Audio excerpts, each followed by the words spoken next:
യേശുവിൻ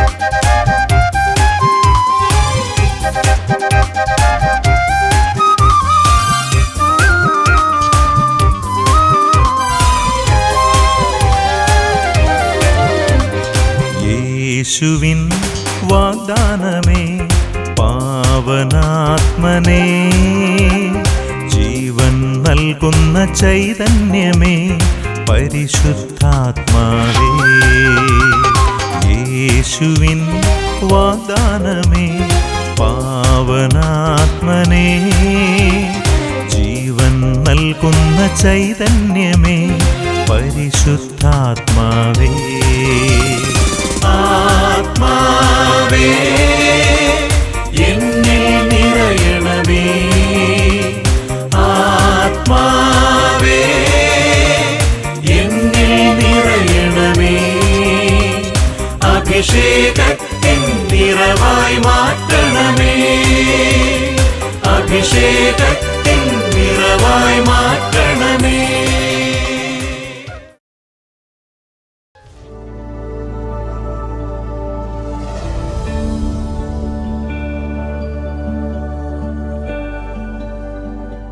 praise the Lord. Shema ഇസ്രായേലിലേക്ക് എല്ലാ പ്രേക്ഷകർക്കും സ്വാഗതം. നമ്മുടെ ജീവിതകാലത്ത് നമ്മുടെ സ്നേഹിതർ നമുക്കൊരുപാട് ഉപകാരങ്ങൾ ചെയ്തു തരാറുണ്ട്.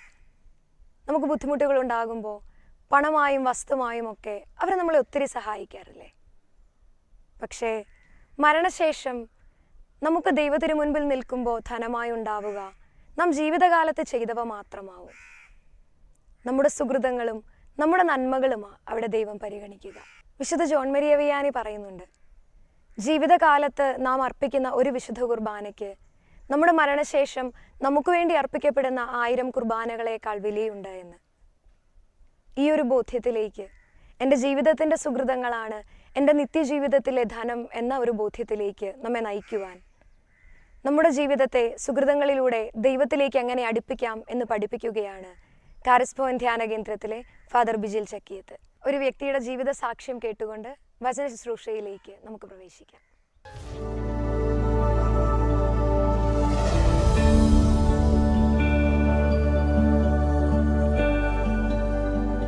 എൻ്റെ പേര് സാലി, സ്ഥലം കൈപ്പുഴ. എൻ്റെ ഭർത്താവിന് വേണ്ടിയാണ് ഞാൻ സാക്ഷ്യം പറയുന്നത്. കഴിഞ്ഞ മാർച്ച് 13 വൈകിട്ട് ഡ്യൂട്ടി കഴിഞ്ഞ് വരുമ്പോൾ ഒരു വലിയ അപകടമുണ്ടായി, ബൈക്ക് ആക്സിഡൻ്റ് ഉണ്ടായി. ആ സമയത്ത് ഒരു ഓട്ടോ സഹോദരൻ ഉടനെ തന്നെ ഹോസ്പിറ്റലിൽ എത്തിച്ചതുകൊണ്ട് ആയുസ് കിട്ടി എന്ന് പറയാം. അത് ഡോക്ടർ പറഞ്ഞു ഒരു നിവൃത്തിയില്ലെന്ന് പറഞ്ഞതാണ്.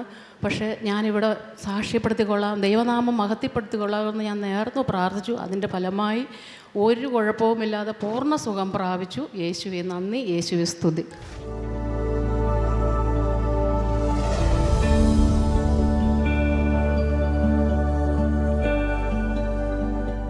Praise the Lord. ഹല്ലേലൂയ. ഈ ശുശ്രൂഷയിലേക്ക് നിങ്ങളെ സ്വാഗതം ചെയ്യുമ്പോൾ പരിശുദ്ധാത്മാവ് ഇന്ന് നമ്മളോട് സംസാരിക്കാൻ പോകുന്ന ദൈവവചനം മനോഹരമായ വചനമാണ്. ഒത്തിരി ജീവിതങ്ങളെ ആത്മാവിൽ ബലപ്പെടുത്താനും വിശുദ്ധീകരിക്കാനും ഇന്ന് കടന്നു പോകുന്ന ജീവിതത്തിൻ്റെ ചില നന്മകളും തിന്മകളും കുറവുകളും ബലഹീനതകളും മനസ്സിലാക്കി ഒരു മാറ്റത്തിലേക്ക് പോലും അനേകരെ നയിക്കാൻ പറ്റുന്ന അതിമനോഹരമായ തമ്പുരാൻ്റെ വചനമാണ് ഇന്ന് സ്വർഗം നമുക്ക് വേണ്ടി സമ്മാനിച്ചിരിക്കുന്നത്. അത് പ്രഭാഷകൻ്റെ പുസ്തകം 37-ാം അധ്യായം 27-ാമത്തെ വചനമാണ്. പ്രഭാഷകൻ്റെ പുസ്തകം 37-ാം അധ്യായം അതിൻ്റെ 27-ാമത്തെ വചനം. ശരിക്കും ഓരോ വാക്കുകളും ആത്മാവിൽ ഏറ്റെടുത്ത് കഴിഞ്ഞാൽ കേട്ടുകൊണ്ടിരിക്കുമ്പോൾ തന്നെ പരിശുദ്ധാത്മാവ് അനേകരെ സ്പർശിക്കുമെന്ന് അച്ഛൻ ഉറപ്പുണ്ട്. അനേകരുടെ ജീവിതത്തിൽ ഒരു പുതിയ ജീവിതവും ജീവിത മാറ്റവും നവീകരണവും സംഭവിക്കുവാൻ ഈ നിമിഷങ്ങളിൽ തന്നെ പരിശുദ്ധാത്മാവ് സഹായിക്കും.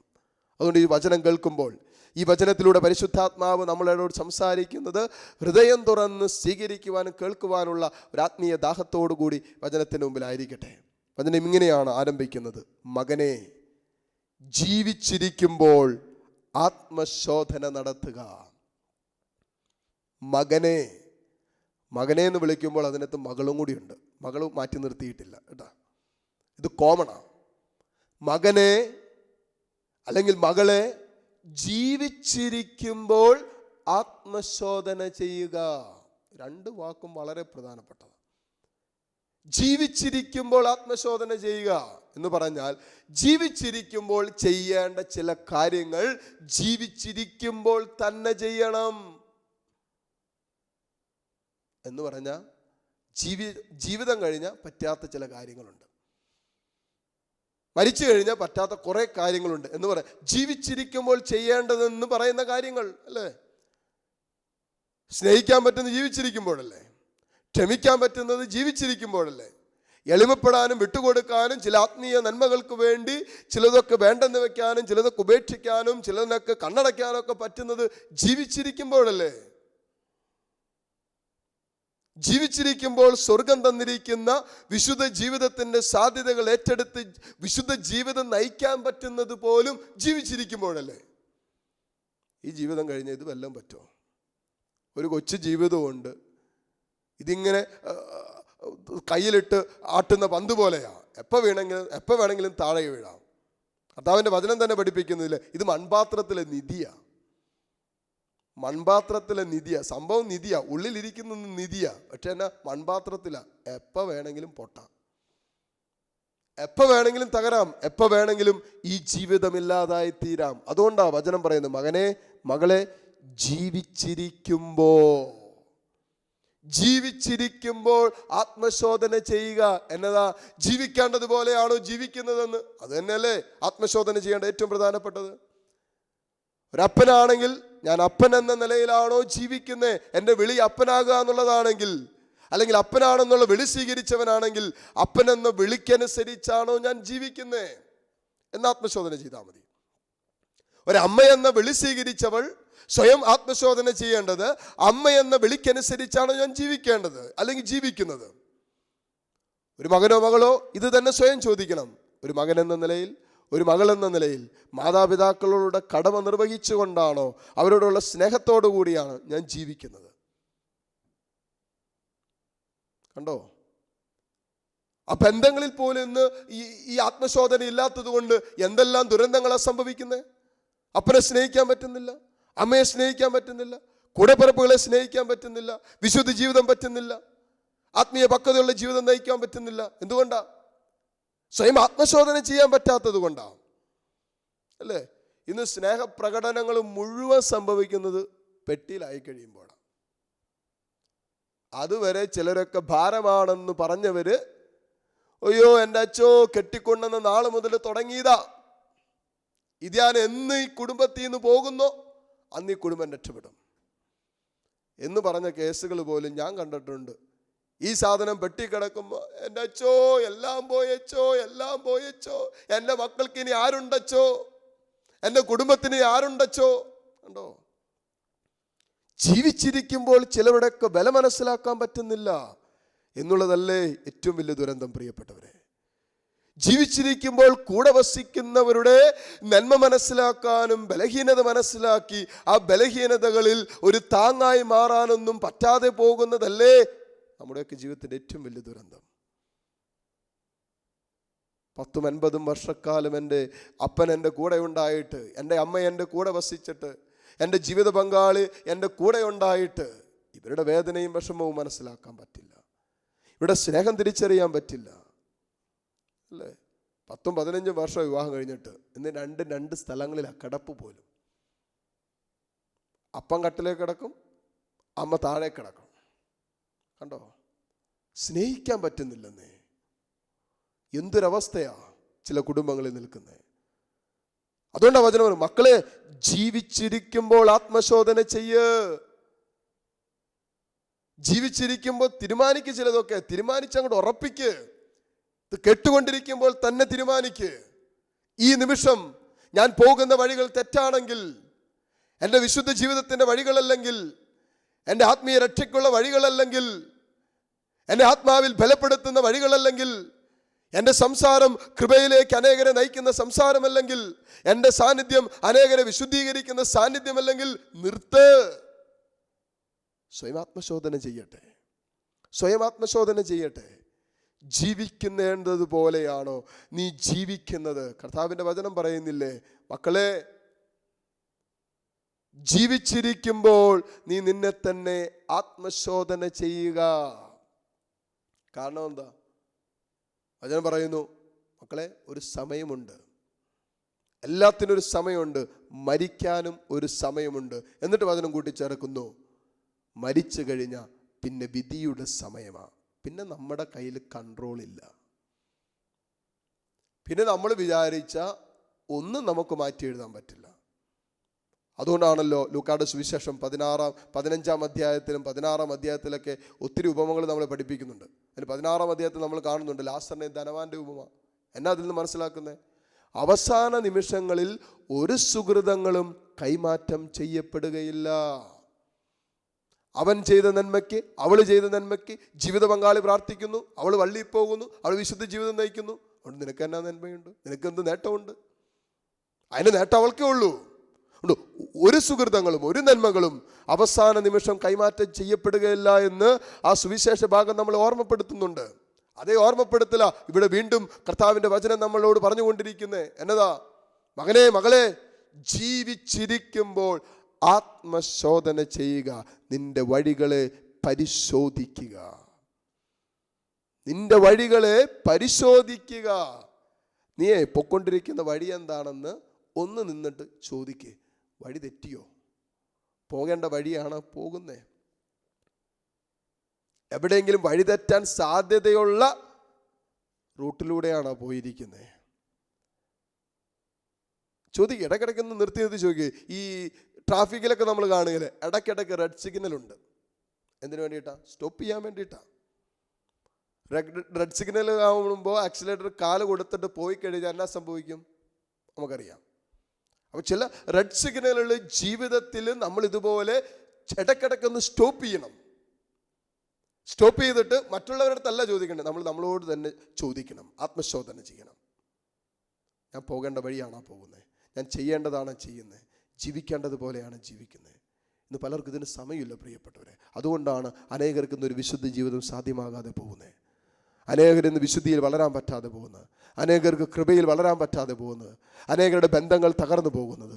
അനേകർക്ക് സ്വകാര്യ ജീവിതത്തിൽ ദൈവവുമായിട്ട് ബന്ധപ്പെട്ട് ജീവിക്കാൻ പറ്റാത്തതിൻ്റെ ഒക്കെ പിന്നിൽ കാരണം സ്വയം ആത്മശോധന ചെയ്യാൻ ചിലരൊക്കെ ആഗ്രഹിക്കാത്തത് കൊണ്ടാണ്. എന്താ?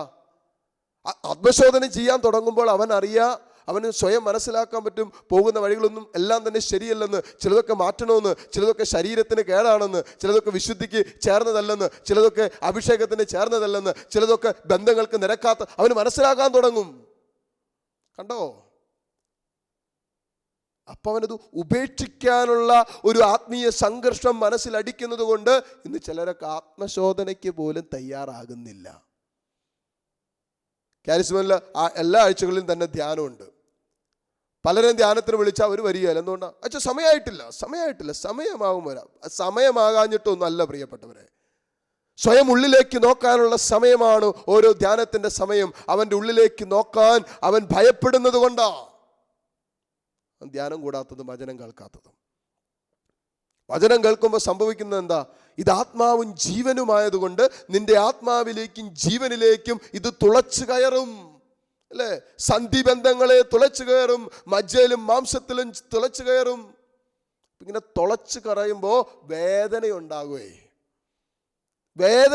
വേദന ഉണ്ടാകും. ഈ വേദന സ്വീകരിക്കാൻ പറ്റാത്തത് കൊണ്ട് ചിലതൊക്കെ അങ്ങോട്ട് കണ്ണടച്ചേക്കും, വേണ്ടെന്ന് വെച്ചേക്കും. ഇങ്ങനെ അങ്ങോട്ട് കണ്ണടച്ചങ്ങോട്ട് നിൽക്കും.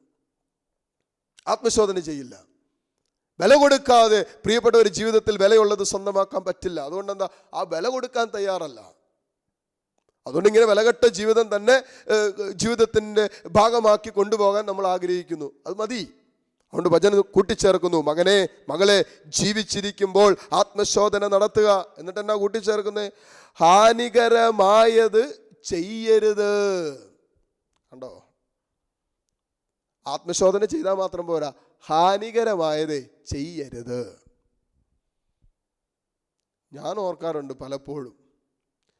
ഞാൻ ഈ ഇടയ്ക്ക് ഒരു കല്യാണത്തിന് പോയിട്ട്, മനസ്സമ്മതത്തിന് പോയപ്പോൾ പെണ്ണിൻ്റെ അപ്പം വന്ന് അച്ഛാ എന്നെ കൊണ്ട് വിശേഷം എന്ന് ചോദിക്കാൻ നോക്കിയപ്പോൾ ഞാൻ പോക്കറ്റിലേക്ക് നോക്കിയപ്പോൾ അതിനകത്ത് 2 പാക്കറ്റ് സിഗരറ്റും ബീഡി കുറ്റി കിടക്കുക, പിന്നെ ഒരു കത്തിക്കാനുള്ള കുന്ത്രാണ്ടവും.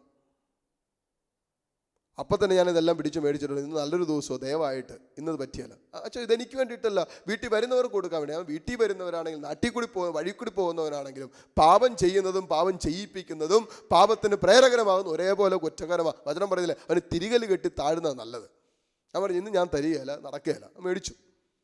മേടിച്ച് ആ റൂമിൽ കൊണ്ടുവന്ന് വെച്ചപ്പോൾ ചിലർ എൻ്റെ റൂമിൽ ഹൗസിൻ്റെ ഫൈനാൻസിൻ്റെ കാര്യമായിട്ട് ബന്ധപ്പെട്ട് കാശൊക്കെ മേടിക്കാൻ വന്നപ്പോൾ ചിലവർ ഇങ്ങോട്ട് നോക്കുന്നു, എന്നെ നോക്കുന്നു, താഴേക്ക് നോക്കുന്നു, എന്നെ നോക്കുന്നു. ആദ്യം എനിക്ക് മനസ്സിലായില്ല, പിന്നെ മനസ്സിലായത് അവർ വിചാരിച്ച അച്ഛന് സമയം കിട്ടുമ്പോൾ സിഗരറ്റ് വലിച്ചുകൊണ്ടിരിക്കുന്നു. ഞാൻ പറഞ്ഞു ചേട്ടാ, ഞാൻ തെറ്റിദ്ധരിക്കരുത്, ഇത് ഇപ്പോൾ പോയ മനസ്സമ്മതത്തിന് പോയ പെണ്ണിൻ്റെ അപ്പൻ്റെ പോക്കറ്റിൽ നിന്ന് കൊണ്ടുവന്ന സാധനങ്ങളാണ്. അതിൻ്റെ പടം ഒന്ന് കണ്ടാൽ മതിയല്ലോ. ആ സിഗരറ്റ് പാക്കറ്റിലും മദ്യക്കുപ്പിയിലും ഒട്ടിച്ചിരിക്കുന്ന പടം, ആ കഞ്ചാവിൻ്റെ ലഹരി വസ്തുക്കളുടെ ഇതുമേൽ ഒട്ടിച്ചിരിക്കുന്ന ഗവൺമെൻറ് പറഞ്ഞിരിക്കുന്ന ഒരു പടമുണ്ട്. എന്നാണെന്നറിയാമോ?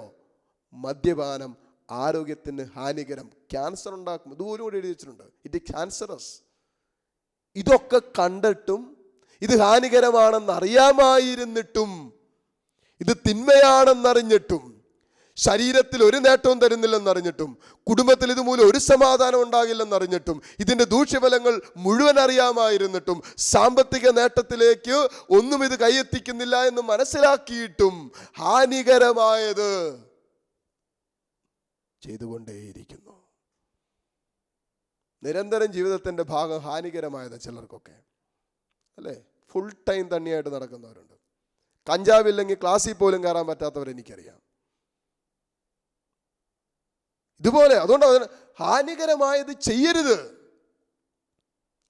ഇത് നന്മയാണെന്നറിഞ്ഞിട്ടും തിന്മയാണെന്നറിഞ്ഞിട്ടും അല്ലെങ്കിൽ നന്മയല്ലെന്നറിഞ്ഞിട്ടും തിന്മയാണെന്നറിഞ്ഞിട്ടൊക്കെ ഇത് നമ്മൾ നിരന്തരം ചെയ്യുമ്പോൾ ഒരു അഹങ്കാരമല്ലേ പ്രിയപ്പെട്ടത്? ഞാൻ നശിച്ചോട്ടെ എന്നല്ലേ അവൻ പറഞ്ഞുകൊണ്ടിരിക്കുന്നത്, അല്ലെങ്കിൽ ലോകത്തോട് വിളിച്ചു പറയുന്നത്. അതല്ലാതെ എന്ത് നേട്ടമുണ്ട് ഇതിൽ നിന്ന്? പുകവലിക്കുന്നതിലൂടെ അവൻ എന്ത് നേട്ടമുണ്ട്? എഴുതി വെച്ചിട്ടില്ലെങ്കിൽ പിന്നെയുണ്ട്. ഇത് പച്ച മലയാളത്തിൽ അല്ലെങ്കിൽ ഇംഗ്ലീഷിലൊക്കെ എഴുതി വെച്ചിട്ടുണ്ട്, മനസ്സിലാകുന്ന ഭാഷയിൽ എഴുതി വെച്ചിട്ടുണ്ട്. ഇത് നിന്റെ ആരോഗ്യത്തിന് ഹാനികരമാണ്. അങ്ങനെ തന്നെയാണ് എഴുതി വെച്ചിരിക്കുന്നത്. കർത്താവിൻ്റെ വചനം പറയുന്നത് എന്നാ? ഹാനികരമായത് ചെയ്യരുത്. അത് നിന്റെ ശരീരത്തിന് മാത്രമല്ല ഇത് ബാധകമായിരുന്നു, നിന്റെ ശരീരത്തിനും നിന്റെ മനസ്സിനും നിന്റെ ആത്മാവിനും ഹാനികരമായത് മക്കളെ ചെയ്യരുത്. ചെയ്യരുതെന്ന് കർത്താവ് പറഞ്ഞത് ചെയ്യരുത്. കർത്താവ് പറഞ്ഞത്, അച്ഛനല്ല പറയുന്നത്, തമ്പുരാന്റെ വചനം പറയുന്ന കാര്യമാണ്. ഹാനികരമായത് ചെയ്യരുതെന്ന് കർത്താവ് പറഞ്ഞിട്ടുണ്ടെങ്കിൽ നമ്മളത് ചെയ്യരുത്. കാരണം എന്താ? അത് നമ്മുടെ ശരീരത്തിന്റെ വിശുദ്ധി കളയും. ശരീരം ദൈവാത്മാവ് വസിക്കുന്നിടമാ. 1 കൊരിന്ത്യർ 3:16 നിങ്ങളുടെ ശരീരങ്ങൾ ദൈവത്തിന്റെ ആത്മാവിന്റെ ആലയങ്ങളാണെന്നും പരിശുദ്ധാത്മാവ് നിങ്ങളിൽ വസിക്കുന്നുവെന്നും അറിയുന്നില്ലേ? ശരീരത്തെ നശിപ്പിക്കുന്നവനെ ഞാനും നശിപ്പിക്കും. കണ്ടോ? അപ്പോൾ ശരീരത്തിന് ഹാനികരമായത് ചെയ്യുമ്പോൾ ഞാൻ സ്വയം എൻ്റെ ശരീരത്തെ നശിപ്പിക്കുന്നു. വചനം കൂട്ടിച്ചേർക്കുന്നു, ശരീരത്തെ നശിപ്പിക്കുന്നവനെ ദൈവവും നശിപ്പിക്കും. കണ്ടോ അവൻ്റെ ദുരന്തം?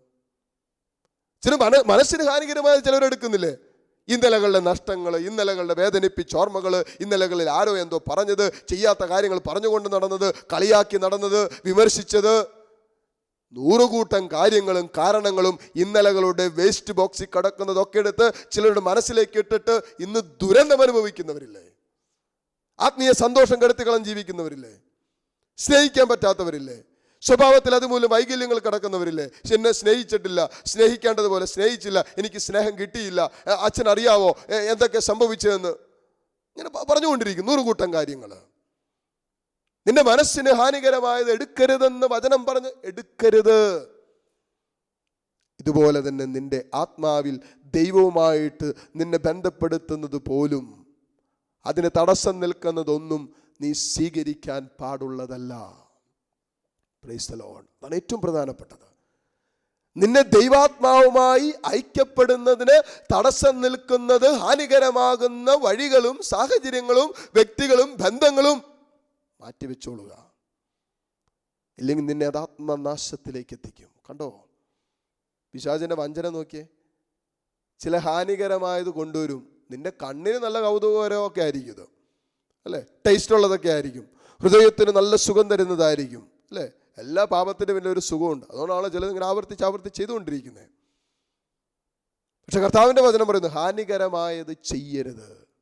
പ്രിയപ്പെട്ടവരെ, അതിനൊരു ആത്മാവിൻ്റെ കൃപ വേട്ടെ. ആ കൃപ ഇപ്പോൾ നിറയട്ടെ. ഈ കേട്ടുകൊണ്ടിരിക്കുന്ന ജീവിതങ്ങളിൽ പരിശുദ്ധാത്മാവ് ഈ നിമിഷം പ്രവർത്തിക്കട്ടെ.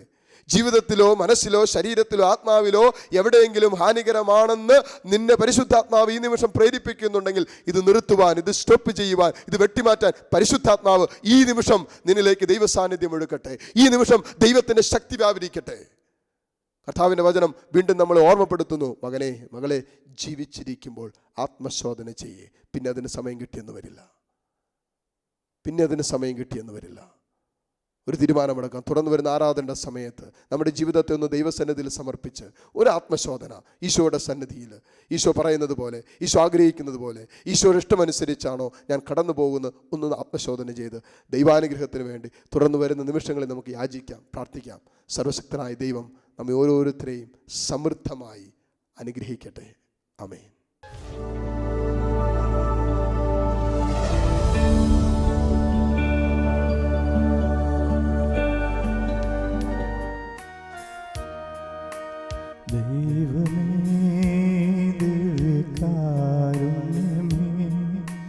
ദിവ്യകാരുണ്യമേ യേശുവേ, ആരാധന ആരാധന ആരാധന ആരാധന. കരങ്ങൾ കൂപ്പി ശിരസ് നമിച്ച് പരിശുദ്ധ പരമ ദിവ്യകാരുണ്യ നാഥനായ ഈശോയ്ക്ക് എന്നേരവും ആരാധനയും സ്തുതിയും പുകഴ്ചയും ഉണ്ടായിരിക്കട്ടെ. ഒരു നിമിഷം രണ്ട് കരങ്ങളും തുറന്ന് ഈശോയിലേക്ക് നീട്ടിപ്പിടിക്കാം. ദിവ്യകാരുണ്യമായ ഈശോ യൽത്താരയിൽ എഴുന്നള്ളിയിരിക്കുന്ന സമയം വചനത്തിലൂടെ നമ്മൾ കേട്ടില്ലേ, പാപം വാതിക്കൽ തന്നെ പതിയിരിപ്പുണ്ടെന്ന് ഓർക്കണം. നമ്മുടെ വിശുദ്ധ ജീവിതം കാർന്നെടുക്കുവാൻ, നമ്മുടെ ആത്മീയ ജീവിതം തകർത്ത് കളയുവാൻ, നമ്മുടെ കുടുംബ ബന്ധങ്ങളെയും സ്നേഹബന്ധങ്ങളെയൊക്കെ തകർക്കുവാൻ സാത്താൻ അതുപോലെ നമ്മുടെ ഹൃദയമാകുന്ന വാതിലിൻ്റെ മുമ്പിലിരിക്കുക. വചനം കൂട്ടിച്ചേർത്തില്ലേ, നമ്മളതിനെ കീഴടക്കണം. കരങ്ങൾ രണ്ടും തുറന്ന് ഈശോയിലേക്ക് നീട്ടിപ്പിടിക്കുമ്പോൾ നമ്മുടെ കുടുംബങ്ങളെ തകർത്തുകൊണ്ടിരിക്കുന്ന എല്ലാ തിന്മയുടെ സ്വാധീനങ്ങളിൽ നിന്നും കർത്താവ് എനിക്ക് വിടുതലും വിമോചനവും തരണമേ എന്ന് പ്രാർത്ഥിക്കാം. നമ്മൾ പാപത്തിലേക്കുള്ള ചായ്വുകൾ, പാപത്തിലേക്കുള്ള സ്വാധീന വലയങ്ങൾ, പാപക്കൂട്ടുകെട്ടുകൾ, അശുദ്ധമായ ബന്ധങ്ങൾ, ഇതൊക്കെ ഉപേക്ഷിക്കുവാൻ എനിക്ക് ശക്തി തരണമേ എന്ന് പ്രാർത്ഥിക്കാം. പാപം കൊണ്ടുവരുന്ന, തിന്മ കൊണ്ടുവരുന്ന പാപത്തിലേക്കുള്ള എല്ലാ ചായ്വുകളിൽ നിന്നും കർത്താവ് എന്നെ വിമോചിപ്പിക്കണമേ എന്ന് പ്രാർത്ഥിക്കട്ടെ. കർത്താവെ, ദൈവസ്നേഹത്തിന് തടസ്സമായി ഞങ്ങളിലേക്ക് കടന്നു വരുന്ന, ദൈവസ്നേഹത്തിൽ വളരുന്നതിനും അഭിഷേകം പ്രാപിക്കുന്നതിനും നമ്മുടെ ജീവിതത്തിൽ തടസ്സമായി നിൽക്കുന്ന എല്ലാ ആത്മീയ ലോകത്തിൻ്റെ അദൃശ്യ ശത്രുവിൻ്റെ സ്വാധീനങ്ങളിൽ നിന്നും കർത്താവെ, ഞങ്ങൾ ഓരോരുത്തരെ അങ്ങ് വീണ്ടെടുക്കണമേ. നഷ്ടപ്പെട്ടു പോയത് മുഴുവനും തിരികെ പിടിക്കുവാൻ, ഞങ്ങളുടെ ജീവിതത്തിൽ ചോർന്നു പോയത് മുഴുവനും തിരികെ എടുക്കുവാൻ പരിശുദ്ധാത്മാവെ സഹായിക്കണമേ എന്ന് പ്രാർത്ഥിച്ചുകൊണ്ട് കരങ്ങൾ ഈശോയിലേക്ക് നീട്ടിപ്പിടിച്ച് താഴ്ന്ന സ്വരത്തിൽ ഈശോയെ സ്തുതിച്ച് പ്രാർത്ഥിക്കട്ടെ. ഹല്ലേലൂയ, ഹല്ലേലൂയ, ഹല്ലേലൂയ. കർത്താവേ, കാരുണ്യവാനായ ദൈവമേ, ഞങ്ങളങ്ങേ ആരാധിക്കുന്നു, സ്തുതിക്കുന്നു, അങ്ങേക്ക് ഞങ്ങൾ നന്ദി പറഞ്ഞു പ്രാർത്ഥിക്കുന്നു. കർത്താവേ, ഈ നിമിഷം അവിടുത്തെ സന്നിധിയിലിരുന്ന് അവിടുത്തെ കരുണയ്ക്ക് വേണ്ടി പ്രാർത്ഥിച്ചു കൊണ്ടിരിക്കുന്ന ഈ ഓരോ മക്കളിലേക്കും അവിടുത്തെ ശക്തി വ്യാപരിക്കട്ടെ, അവിടുത്തെ സാന്നിധ്യം ഒഴുകട്ടെ. കർത്താവേ, കർത്താവേ, കാരുണ്യവാനായ ദൈവമേ, പാപത്തിൽ വീണുപോയിട്ട് അതിൽ നിന്ന് പുറത്തു വരാൻ പറ്റാത്ത വിധത്തിൽ, സാത്താൻ്റെ വഞ്ചനകൾ മനസ്സിലാക്കാൻ പറ്റാത്ത വിധത്തിൽ തകർന്നുപോയ കുടുംബങ്ങൾ, തകർന്നുപോയ സ്നേഹബന്ധങ്ങൾ, തകർന്നുപോയ ആത്മീയ ജീവിതങ്ങൾ, തകർന്നുപോയ വിശുദ്ധ ജീവിതങ്ങൾ കർത്താവെ ഈ നിമിഷം തിരികെ കൊടുക്കണമേ എന്ന് പ്രാർത്ഥിക്കുന്നു, തിരികെ കൊടുക്കണമേ എന്ന് പ്രാർത്ഥിക്കുന്നു. ആത്മീയ ജീവിതത്തിന് അഭിഷേകം പ്രാപിക്കുന്നതിന് തടസ്സമായി നിൽക്കുന്ന എല്ലാ തിന്മയുടെ സ്വാധീനങ്ങളും യേശു നാമത്തിൽ ഈ നിമിഷം തന്നെ ഈ ശുശ്രൂഷയിൽ പങ്കെടുക്കുന്ന എല്ലാ മക്കളിൽ നിന്നും മാറിപ്പോകട്ടെ എന്ന് കൽപ്പിക്കുന്നു. ഇവിടെ കുടുംബങ്ങളിൽ നിന്നും ഈ നിമിഷം തന്നെ വിടുതൽ സംഭവിക്കട്ടെ. ഹല്ലേലൂയ, ഹല്ലേലൂയ, ഹല്ലേലൂയ, ഹല്ലേലൂയ, ഹല്ലേലൂയ, ഹല്ലേലൂയ. ഓ പരിശുദ്ധാത്മാവേ, ഞങ്ങളെ ഓരോരുത്തരെയും സഹായിക്കണമേ. ഈ ശുശ്രൂഷയിൽ പങ്കെടുക്കുന്ന ഓരോ മക്കളിലേക്കും ഈ നിമിഷം തന്നെ ഈശോയെ അവിടുത്തെ സന്നിധിയിൽ നിന്നും അവിടുത്തെ സാന്നിധ്യത്തിൽ നിന്നും കൃപയൊഴുകട്ടെ, ശക്തിയൊഴുകട്ടെ, അഭിഷേകം ഒഴുകട്ടെ. ഹല്ലേലൂയ, ഹല്ലേലൂയ, ഹല്ലേലൂയ, ഹല്ലേലൂയ, ഹല്ലേലൂയ, ഹല്ലേലൂയ. യേശുവേ, ആരാധന, ആരാധന, ആരാധന. ഹല്ലേലൂയ, ഹല്ലേലൂയ. കരങ്ങൾ കൂപ്പാം, ശിരസ് നമിക്കാം. പരിശുദ്ധ കുർബാനയുടെ ആശീർവാദം സ്വീകരിക്കുന്നതിന് മുമ്പ് നല്ല തീരുമാനങ്ങൾ എടുത്ത് പ്രാർത്ഥിക്കാം. പരിശുദ്ധാത്മാവേ, പിശാചിൻ്റെ വഞ്ചനകളെ തോൽപ്പിക്കാനുള്ള അഭിഷേകം തരണമെന്ന് പ്രാർത്ഥിക്കുക. ചിലതൊക്കെ ഉപേക്ഷിക്കാൻ, ചിലതൊക്കെ നിർത്താൻ, ചിലതിനോടൊക്കെ നോ പറയാൻ, ചില മേഖലകളിൽ അല്പം കൂടി ആത്മീയ പക്വത പ്രാപിക്കാൻ, ചില മേഖലകളിൽ അല്പം കൂടി ദൈവസാന്നിധ്യ സ്മരണ ഏറ്റെടുത്ത് ജീവിക്കാൻ ഒക്കെ ശക്തി തരണമെന്ന് പ്രാർത്ഥിക്കട്ടെ. പരിശുദ്ധാത്മാവ് നമ്മളെ സഹായിക്കും. ഈശോയുടെ സാന്നിധ്യമാണ് ഈ നിമിഷം നമ്മളെ നയിക്കുന്നത്. ഈശോ നമ്മുടെ കൂടെയുണ്ടെന്ന് വിശ്വസിക്കുക. പറ്റില്ല എന്ന് തോന്നുന്ന മേഖലകൾ, സാധ്യമല്ലാത്ത എന്ന് തോന്നുന്ന മേഖലകളൊക്കെ ഈശോയ്ക്ക് കൊടുക്കുക. ഈശോയ്ക്ക് എല്ലാം സാധ്യമാക്കി തരാൻ പറ്റും. പിശാചിൻ്റെ വഞ്ചനയെ തകർത്തവനായി ഈശോ. 1 യോഹന്നാൻ 3:8-9 വചനം പറയുന്നില്ലേ, പിശാചിൻ്റെ സകല വഞ്ചനകളെയും തകർക്കാൻ വേണ്ടിയിട്ട് ഈശോ ഈ ലോകത്തിലേക്ക് വന്നത്. ആ ഈശോ ഈ ലോകത്തിലേക്ക് വന്നപ്പോൾ സാത്താൻ്റെ തല തകർക്കപ്പെട്ടെങ്കിൽ ആ ഈശോ എന്നിലേക്ക് വരുമ്പോൾ എന്നിൽ നിലനിൽക്കുന്ന എല്ലാ സാത്താൻ്റെ തലകളെയും ഈശോയ്ക്ക് തകർക്കാൻ പറ്റും. ആ ഈശോയെ വിളിച്ച് പ്രാർത്ഥിക്കട്ടെ.